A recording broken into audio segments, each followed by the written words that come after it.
네, 일단 그 영재학교 대비 설명회를 하기 위해서 어떻게 설명을 드리면 좀 도움이 될까를 생각해 봤는데요. 일단 기출 문제들에 대한 그 특성들을 좀 살펴보고요. 그걸 바탕으로 해서 어떤 소양이 있어야지 캠프에서 성공할 수 있겠는가. 그걸 좀 말씀을 드리고, 그래서 저희가 과학과 수학에서 어떻게 프로그램을 짜고 있는지 그 내용들을 설명드리려고 합니다.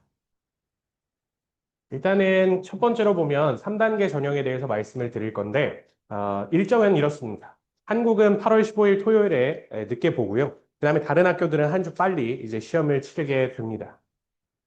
그리고 학교별로 이제 평가 내용들을 좀 정리를 해두면요. 키워드는 학교에서 다 이렇게 설명을 하고 있는데, 기본적으로 보면 공통적으로 들어있는 게 무엇이냐라고 했을 때, 사고력인 것 같아요. 탐구 역량, 사고력이라고 보시면 됩니다.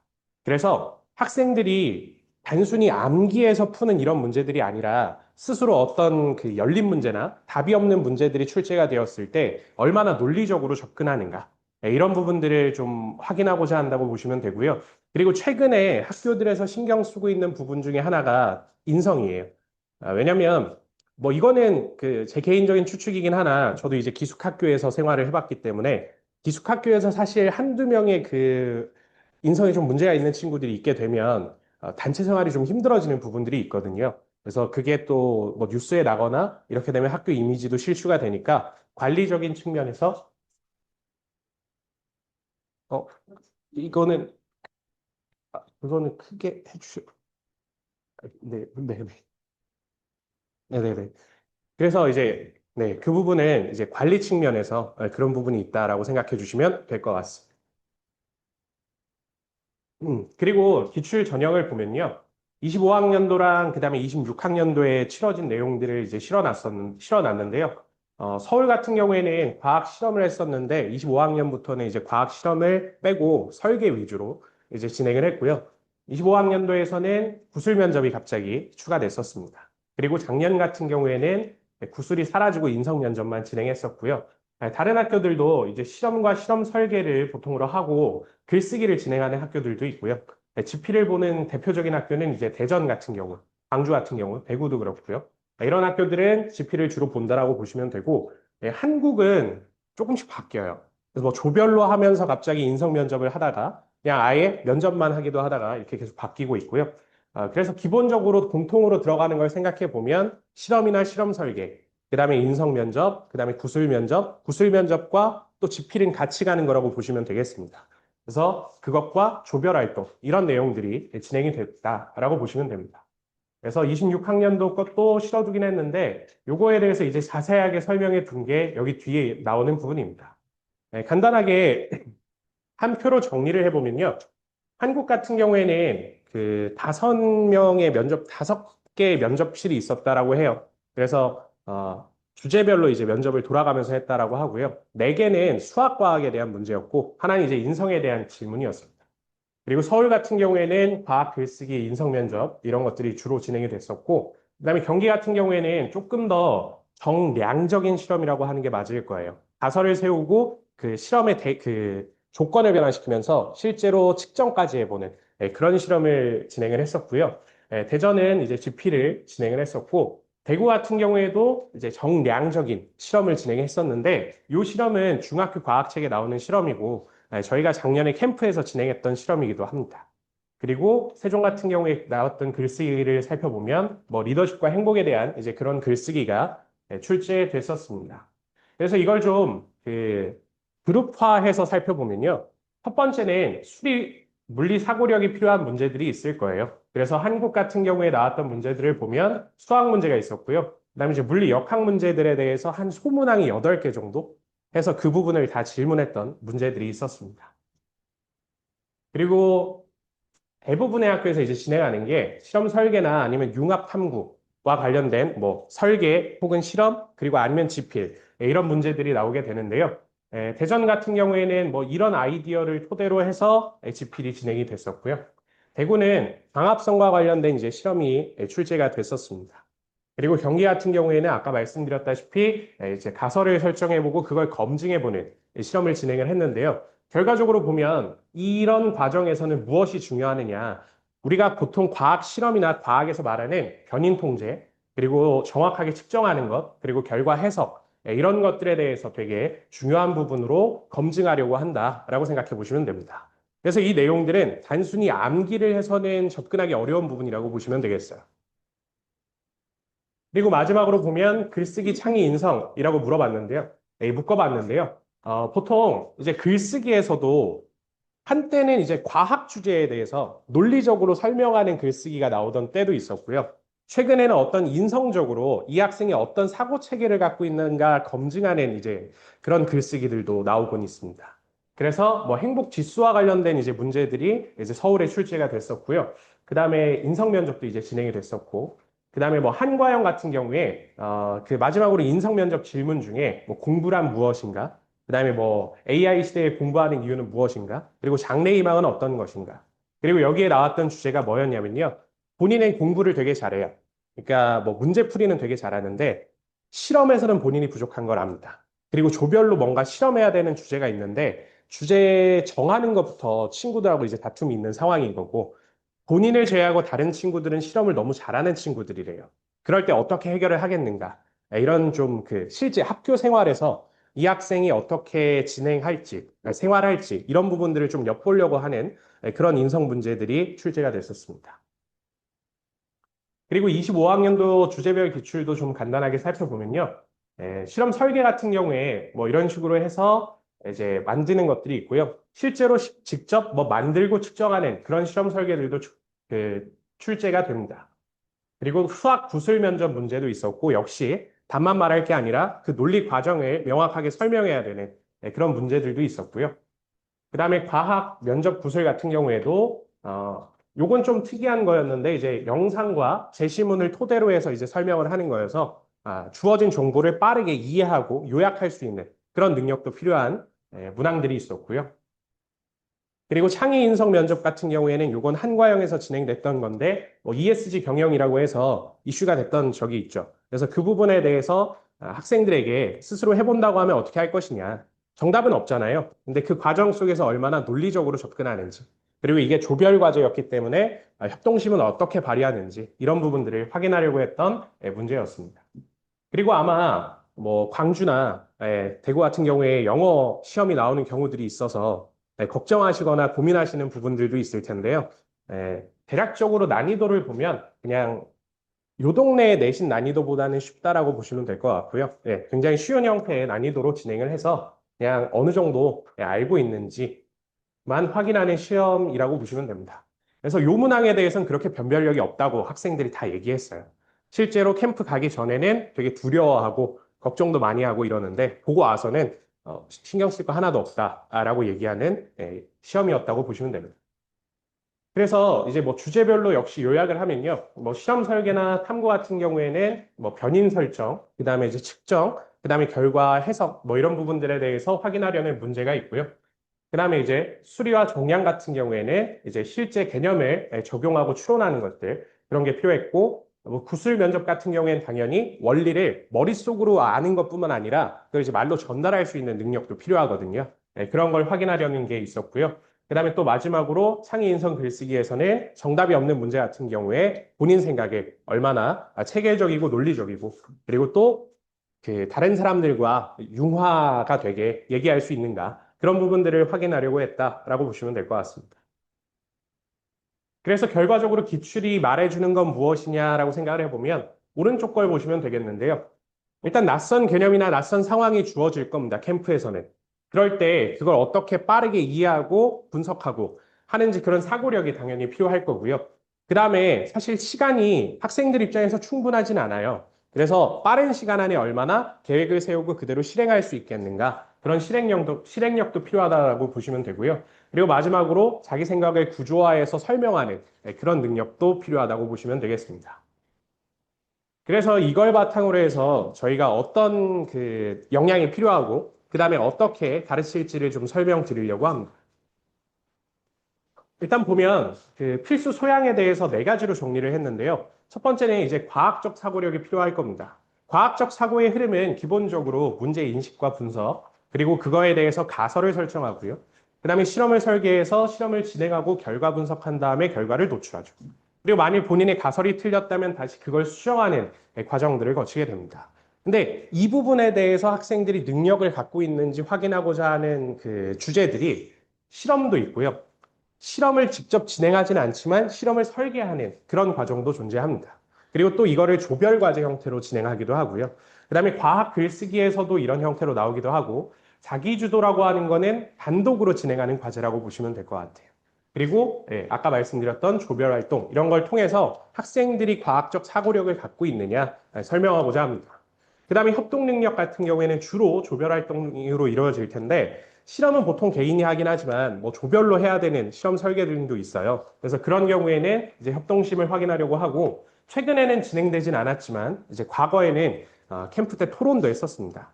그런 부분에서 확인하기도 하고요. 그다음에 뭐 인성 면접에서도 그 질문을 통해서 어떤 그 행동을 할지 확인하는 그런 부분들도 있습니다.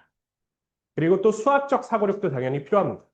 그래서 수학적 역량을 이제 말로 표현하는 그런 능력들도 필요하다라고 보시면 되고요. 그리고 아까 말씀드렸다시피 최종적으로 요새 이제 학교에서 신경 쓰고 있는 인성까지 이제 필수 소양이라고 생각하시면 됩니다.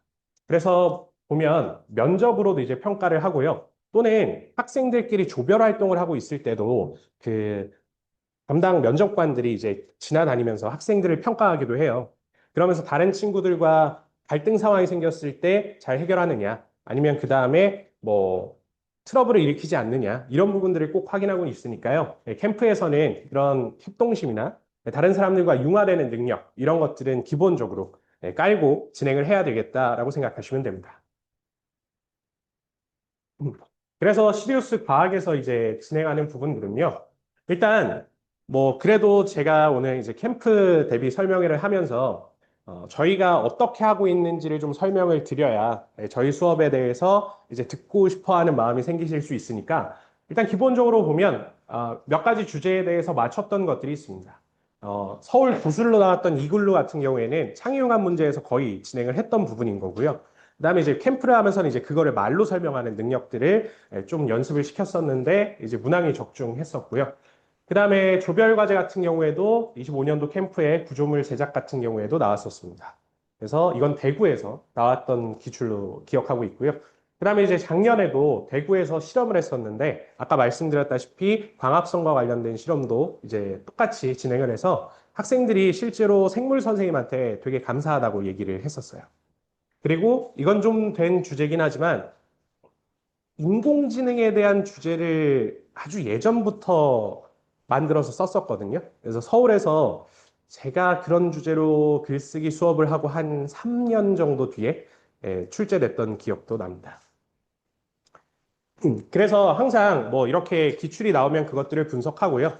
그 다음에 최신 트렌드를 생각하면서 계속 그 자료들이나 그 다음에 캠프에서 진행하는 프로그램들을 좀 업데이트하려고 노력하고 있습니다.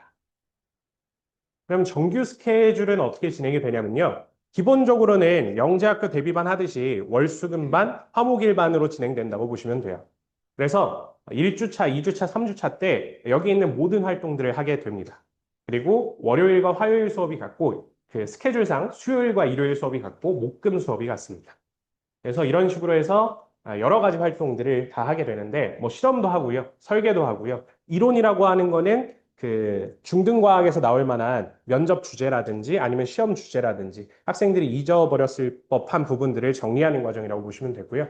그다음에 뭐 심층 면접도 진행을 하고 토론도 한번 진행을 시켜볼 생각이고요. 인성 면접에 대한 것도 진행을 하고 글쓰기도 진행을 합니다. 근데 이제 일정을 살펴보시면 좀 문제가 하나 있죠. 한국하고 경기하고 서울은 시험이 한 주가 빨라요. 그래서 그 친구들을 한 주 동안 놀릴 수는 없잖아요. 그래서 월화는 그래도 학생들을 생각해서 수업은 깔진 않고요. 수요일부터 해서 그 서울 경기 한국에 대해서 캠프반을 이제 진행을 합니다. 그래서 이 친구들 같은 경우에는 똑같이 월, 수, 금, 화, 목, 일 스케줄로 갈 건데 수금이 한 세트, 그 다음에 목일이 한 세트라고 봐주시면 됩니다. 그래서 이런 활동들을 미리 진행을 할 거예요. 그 다음에 한국 같은 경우에는 또 한 주 캠프가 늦으니까 1화목 수업을 준비를 해서 역시 캠프 대비를 따로 더 진행을 할 예정입니다.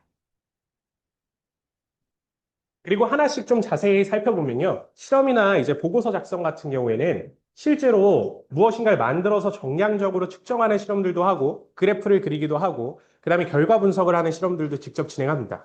그래서 뭐 요거는 이제 예시로 있는 건데요. 뭐 빨대를 가지고 이제 그 미세 질량을 측정하는 그런 실험이 존재해요. 그래서 이거를 이제 저희가 만드는 거를 해봤었고요.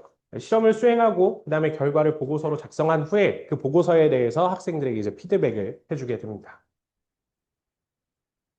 그리고 설계 같은 경우에는 실제로 실험을 수행하지는 않지만 어떨 때는 이제 창의적인 설계가 필요할 때도 있고요. 어떨 때는 측정을 위한 정량적인 설계가 필요할 수도 있을 텐데 그래서 그거에 대한 내용들을 학생들에게 수행을 하고 최종적으로는 개념 정리와 모범 답안 등 이런 걸 통해서 학습을 시키는 그런 과정으로 이루어져 있습니다.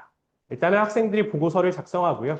그 다음에 전체적으로 수업하면서 필요한 내용이나 모범 답안 말해주고 학생들의 답안에 대해서 피드백을 해주는 형태로 진행이 됩니다. 그 다음에 이제 과학 글쓰기 같은 경우에는 이제 뭐 주제별로 일단 물화생지도 진행을 할 거고요. 그 외에 기본적인 뭐 소양이나 이런 부분에 대해서도 이제 진행을 합니다. 그리고 과학 글쓰기를 할 때 학생들이 보통 그냥 자기가 생각나는 대로 글쓰기를 하면 되겠지라고 생각을 하는데 과학 글쓰기도 방법이 존재해요.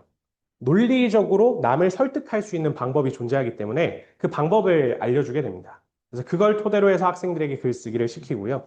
보통은 학생들에게 그냥 글쓰기를 시키면 아주 재밌는 현상이 보이는데요. 대부분 맨 앞에 내용들이 한 30명이 글을 쓰면 한 15명 정도가 맨 앞에 5줄이 거의 비슷해요. 그게 무엇이냐면 여기에 있는 제시문에 있는 내용을 그냥 갖다 적는 겁니다. 근데 사실 그렇게 되면 본인의 생각을 전달한 건 아니잖아요. 그래서 그런 부분들에 대해서도 역시 수정을 해줍니다. 그리고 글쓰기 주제는 매번 바뀌고 그 다음에 글쓰기 주제 남은 것들이 있다면 읽기 자료로 제공할 예정이고요. 그 다음에 인성 면접 같은 경우에는 이제 뭐 면접 촬영이나 피드백은 당연히 진행을 하고요. 그래서 촬영한 영상들은 이제 학생들이 스스로 가져가게 됩니다. 그래서 이때는 학생 핸드폰으로 촬영을 하기 때문에 학생 핸드폰은 지참해 주셔야 되고요. 그 다음에 뭐 인성 면접 예상 문제라고 해서 이렇게 간단한 형태의 문제들도 있고요. 실제로 아까 말씀드렸던 것처럼 요새는 그 상황을 주고 거기에 대한 답변을 하는 그런 주제도 출제가 되기 때문에 상황에 대한 문제, 본인이 A라는 생각이라면 어떻게 근거를 달아야 되는지, B라는 생각이라면 어떻게 근거를 달아야 되는지, 이런 내용들을 다 이제 수업 때 진행을 하고 있습니다. 그리고 또 한 번 정도는 이제 학생들을 그룹으로 묶어서요. 서로 면접을 보게도 시켜봐요. 그러면 아주 그 학생들이 처음에는 부끄러워하거든요. 근데 또 그러면서 무엇을 배우게 되냐면 선생님이 아무리 설명을 해줘도 아무리 이렇게 해라라고 설명을 해줘도 못 받아들이던 친구들이 옆에 친구가 논리적으로 말하는 걸 보면 또 곧잘 따라하려고 하거든요. 그래서 그런 연습도 시킨다고 보시면 됩니다. 그리고 이제 특강은 여기 뒤에 나와 있는데 과학 글쓰기 특강은 따로 토요일에 2회 정도 진행이 될 겁니다. 그래서 정규 시간에 있는 거 외에 뭐 더 글쓰기가 필요하다라고 생각하시는 분들께서는 이 특강을 이제 신청해 주시면 되겠습니다. 그래서 여기 보면 이 글쓰기를 하고 나서 PPT로 이런 채점 기준이랑 어떤 내용들이 들어가야 되는지를 이제 제시를 해줘요.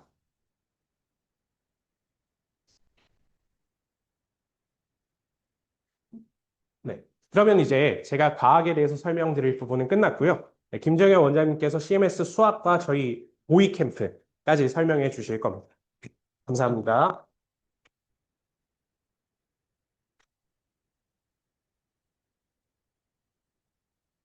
네, 안녕하세요. 김정현입니다. 안 추우신가요? 저 코트 입고 있는데도 살짝 추운데.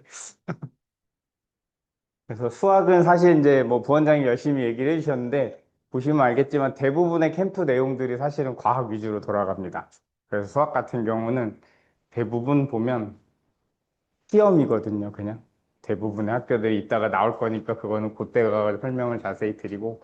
그래서 수학 프로그램은 그냥 정규 원래 했던 거랑 똑같이 월, 화, 수, 목, 금, 일 해가지고 월, 화, 수, 목에는 여전히 그냥 이렇게 수업을 진행을 합니다.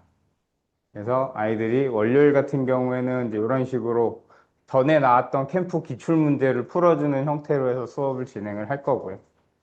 네, 수요일 같은 경우는 이제 그런 것들을 변형을 해서 이렇게 바꿔놔도 니들이 풀 수 있겠니? 까지 이제 설명을 해서 수업을 한다라고 보시면 되고요. 그 다음에 지필 대비는 여전히 그래서 교재가 나올 거고, 그 다음에 구술 대비랑 창의 설계라는 것도 따로 수학을 살짝 하기는 하는데, 요거는 이제 프린트로 실전처럼 만들어가지고 진행을 할 예정입니다. 그리고 금요일, 일요일 같은 경우는 개별 면접을 저희가 진행을 하는데요. 수학 같은 경우는 시험을 보는 학교들이 대부분이고, 그 시험을 바탕으로 해서 구술 면접을 보는 학교도 있고, 아니면 시험을 보지 않고 그냥 구술 면접을 진행을 하는 학교도 있습니다. 그래서 금요일하고 일요일은 학교별로 구술 면접 대비를 할 건데, 사실 뭐 학교별 구술 면접 대비기는 한데, 서울이나 경기 같은 경우는 저게 살짝 안 하시는 지가 좀 됐거든요. 그래서 작년까지는 사실 서울 지원한 친구들은 요 면접 대비 신청을 거의 안 하셨고, 저희가 총 6주 정도 진행을 하면 2번 정도만 해라라고 말씀을 드렸던 상황이에요. 그래서 1대1 개별 면접을 진행을 해서 하루에 4시간 수업을 오면 한 2번 정도 진행을 할 수 있더라고요, 보니까. 그래서 수학 구술 면접은 2번 정도 진행을 하는 거고, 거기에 뭐 이제 경기나 인천같이 자소서를 검증하는 면접을 보시는 학교들은 아이들 따로 자소서 제출하라 그래서 자소서 면접까지 같이 진행을 해드릴 예정입니다. 요거는 이제 저희가 요거 작년까지 한 3년 정도 지금 해보면서 아이들한테 반응이 좋았던 거라 올해도 하려고 하고 있는 건데, 이게 뭐냐면 19일, 26일, 8월 2일 이렇게 3주간 해가지고 진행을 할 거고요. 뭐냐면 여기 써 있는 게 3년 전 거, 2년 전 거, 작년 거 이렇게 해서 저희가 다 복기를 해놓은 게 있는데, 원래는 이제 시리우스에서 같이 하려고 했으나 주말에는 또 워낙에나 바쁘시다 보니까 제가 저희 과학 선생님들한테 부탁을 드려서 24학년도 된 캠프 대비 때는 구체적인 내용들이 이렇게 써져 있는데, 요거를 그대로 아이들한테 전체적으로 한번 더 해볼 거다라는 얘기가 될 것 같습니다. 그래서 보시면 뭐 세종 같은 경우에는 기본 개념 서술도 있었고, 이게 사실은 딱 한 번 세종에서 나왔던 거라 제가 기억을 하는 건데요. 굉장히 아이들이 재밌어 했는데 다 틀렸더라고요. 그래서 이게 뭐냐면 이제 본인이 고등학교 1학년이 됐을 때 중학교 1학년, 2학년, 3학년 후배들한테 수학을 마인드맵처럼 어떻게 펼쳐가지고 소개를 할 거냐를 써봐라고 했던 건데, 뭐 인수분해가 루트 안에 들어가 있고 뭐 이랬던 상황이라서 그런 기본 개념들 서술하는 것이었고요. 그래서 그런 식으로 해서 요게 3년 전 거, 요게 2년 전 거고요. 네, 보시면 작년 거까지 이렇게 해서 이렇게 3번을 똑같이 진행을 합니다라는 거고, 요게 그래서 이제 작년에 저희가 했던 실전 캠프 시간표인데 보시면 학교들 시작하는 시간부터 해가지고 쉬는 시간, 점심시간 다 맞춰서 이렇게 해가지고 마무리를 하다 보니까 학교별로 아이들이 들어왔다 나가는 시간이 살짝 다르더라고요. 그래서 요거 맞춰가지고 진행을 쭉 한번 해서 작년에 2번을 했는데 올해는 왜 3번을 하냐고 여쭤봤더니, 작년에 사실 저한테도 조금 얘기를 했던 게 한 번만 더 해달라라고 얘기를 많이 하시긴 했었어요. 그래서 올해는 일단 그 얘기를 전달을 드렸더니 3번을 하겠다라고 얘기를 하시긴 했었는데, 하시기를 했었는데, 아까 부원장님 얘기하신 대로 또 시리우스랑 CMS랑 파이널 캠프가 한 주 더 있었던 상황이라서 그거까지 하면 사실은 아이들은 한 4번 정도 연속적으로 하게 되는 거니까, 뭐 저희 캠프 같은 경우에는 작년 거, 재작년 거 정도만 2번만 해도 애들이 충분히 경험을 해볼 수 있다 정도 될 것 같은 상황입니다. 그래서 이렇게 해갖고 진행을 할 거고, 그 다음에 이제 어머님들이 제일 걱정하셨던 이제 이 부분이거든요. 고등수학 우리 아이가 진도를 다 못 나가서 어떡하나요? 라는 얘기를 이제 많이 해주셨는데, 제가 늘상 7월 달 가면 해드립니다 했던 게 이제 이 부분이라서 말씀을 드리면, 아이들이 12일까지 시험을 보는 학교들이 있어서 그 주 토요일 18일부터 해서 총 9회차 하루에 4시간씩 해서 수업을 진행을 할 겁니다. 수업이 끝나고 나면 클리닉을 진행합니다라고 써놓긴 했었고, 이게 원래 저희 계획은 3시간 수업하고 1시간 클리닉 진행을 하자였는데, 애들이 일단 진도를 빨리 나가야 됩니다. 그래갖고 일단 4시간 전체를 다 수업을 했고요. 그 다음에 밤에 남아서 뭐 10시 넘어갖고 집 빨리 안 가도 되지 그러고 막 붙잡아 놓고서 이제 수업 더 시켰던 상황이기는 합니다. 그래서 그렇게 될 거고, 이제 어머님들이 걱정하시는 게 총 9번인데, 대수는 뭐 그렇다 칠게요. 근데 미적분 원투를 9번 만에 끝낼 수 있나요? 라고 물어보시긴 하더라고요. 그래서 제가 여기 뭐 미적분 2 같은 경우엔 저희 고등부 원장님 일단 써놓기는 했는데 작년 같은 경우에는 대수를 해주셨는데 대수 듣던 친구들 17명 중에 15명이 고등부 넘어갔던 상황이기는 했었고요. 그래서 올해는 그래도 조금 어머님들한테 걱정을 좀 덜어드려 볼까 해서 일단은 박리안 원장님 미적분 2에 넣어놨고, 그다음에 대수랑 미적분은 이제 영재고 하셨던 선생님들이 수업을 해 주실 겁니다. 그런데 보시면 이제 쭉 희망적인 말씀을 드리면 아이들이 합격을 하면, 어떻게 해야 되지?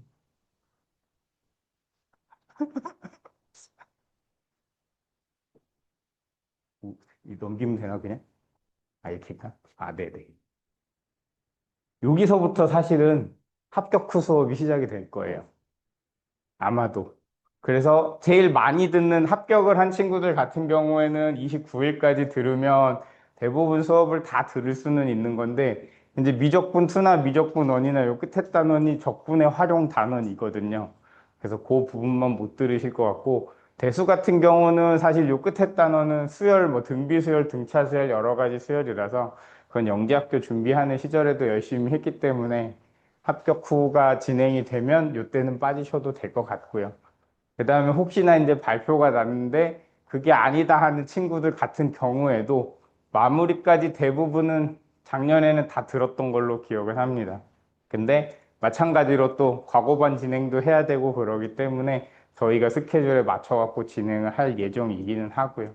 그래서 요 부분은 사실은 그래서 조금 애매한 게 처음에는 아무 생각 없이 아이들이 듣다가 이제 발표가 날수록 한 친구씩 한 친구씩 사라지는 상황이라고 봐주셔야 될 것 같고요. 그래서 최대한 많이 붙잡아 두기 위해서 여전히 아이들하고 지금 낑낑대면서 하고 있다라고 봐주시면 될 거고. 요게 이제 마지막, 아까 말씀드렸던 마지막 캠프 대비인데요.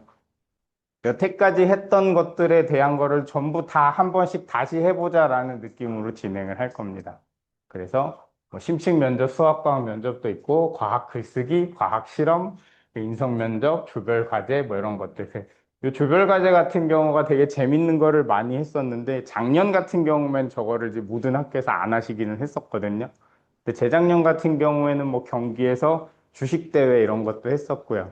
그래서 어떤 현상을 보여주고, 근데 저는 저게 되게 신기했던 게, 야, 나는 모르겠던데, 근데 지들은 막, 선생님, 저는 걸 거예요, 막 이러더니, 18배까지인가 딴 조가 있기는 했었어요.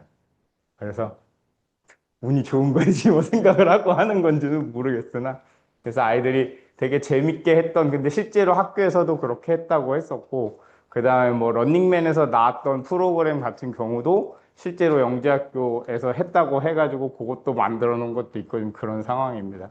그리고 인성 면접 같은 경우, 그다음에 과학 실험. 그래서 저희가 제일 중요하다라고 생각하는 것들에 대해서 이렇게 파이널 캠프를 할 거고요. 요거까지 하고 나면 이제 영재고반에서 했던 모든 내용이 이제 마무리가 될 거고, 요거는 과학 내용입니다. 그래서 제가 사실은 설명을 못 드린 게 있기는 한데 어떤 부분이냐 하면, 이렇게 했을 때 아까 어디 갔지? 서울 경기 한국 친구들 같은 경우에는 일주일이 먼저 캠프 대비가 시작을 할 거고요. 그 다음에 한거영 친구들은 오히려 또 마지막 한 주를 더 해야 되는데, 어, 애들이 서울 경기 같은 경우 시험 보고 오면, 뭐, 한국 같은 경우도 그렇기나, 한국은 하루 아예 먼저 보니까 토요일 날. 그래서 일요일 날 애들이 복귀를 한다고 오는데, 또 선생님들은 다른 학교 응원들 가신다고 아무도 안 계실 거거든요. 그래서 월요일 날 복귀를 진행을 할 거라서, 화요일, 수요일, 목요일, 금요일, 이렇게 똑같이 하고, 그 주 금요일하고 일요일은 요 면접 대비가 없을 예정입니다. 그래서 수업을 그냥 화, 수, 목, 금 이렇게 첫 주에 한다고 보시면 되고요. 그 다음에 한국 친구들 마지막 주 같은 경우에는 월, 수에 과학하고 크로스로 수업을 진행을 할 예정입니다. 그랬더니 이제 어떤 친구가 선생님 저희는 복귀 안 하나요? 그러던데 다른 친구들 통합반 같은 경우에는 일요일 날 오겠다고 하더라고요. 야, 노음 8시야. 그랬더니, 그래도 갈 건데요. 막 이래갖고 작년에도 뜯어 말리느라 힘들었는데, 올해도 온다 그래서, 올해도 일요일 같은 경우는 집에서 쉬게 해주시고, 월요일 날 보내주시면 아이들 월요일 날 복귀해가지고, 가채점 정도 어느 정도 나오는지 이제 좀 해보고, 그 다음에 캠프 대비를 진행을 할 건데, 작년 같은 경우에도 그랬고, 재작년 같은 경우에도 그랬고, 계속적으로 그러기는 하는데요. 아이들이 캠프 복귀를 시켜놓으면 일단은 두 가지로 극과 극으로 나눠집니다. 어떤 아이는 선생님이 이렇게 풀어주고 있으면, 자기도 그렇게 풀었어요. 그러거든요. 그래서 맞았다고 해? 네, 다 맞았다고 해보면 수학 100점 만점에 70점씩 나오더라고요. 그래서 야, 일단은 그래도 맥시멈은 70점인데 아까 이거 애매하다고 그랬지. 쭉 그거 보면 막 30점까지 떨어지는 아이들도 있거든요. 그래서 사실은 가채점이 크게 의미가 있다라는 거는 없습니다. 그런데 왜 해보는 거냐 하면 일단은 아이들이 어느 정도 불안감은 좀 해소할 수 있겠다 싶은 느낌이라서 해주는 거고, 그래서 이제 뭐 다른 학원들에서도 그 뭐지? 분석 설명회 같은 거 많이 하시는데 저는 올해도 지금 해야 될지 말아야 될지 사실은 좀 살짝 고민하고 있는 중이기는 합니다.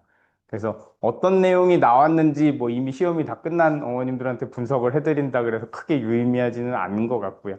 그 다음에 분석 설명회를 진행을 한다라고 했을 때 오히려 불안감이 커지는 경우들도 있고, 아, 그래도 이 정도면 되겠다 하시는 경우도 있어서 그건 부원장님하고 조금 더 상의해 보고 그 다음에 어떻게 할지는 나중에 또 한번 말씀드리는 걸로 하겠습니다. 그래서 일단 준비한 거는 여기까지였습니다. 감사합니다. 궁금하신 거 있으실까요?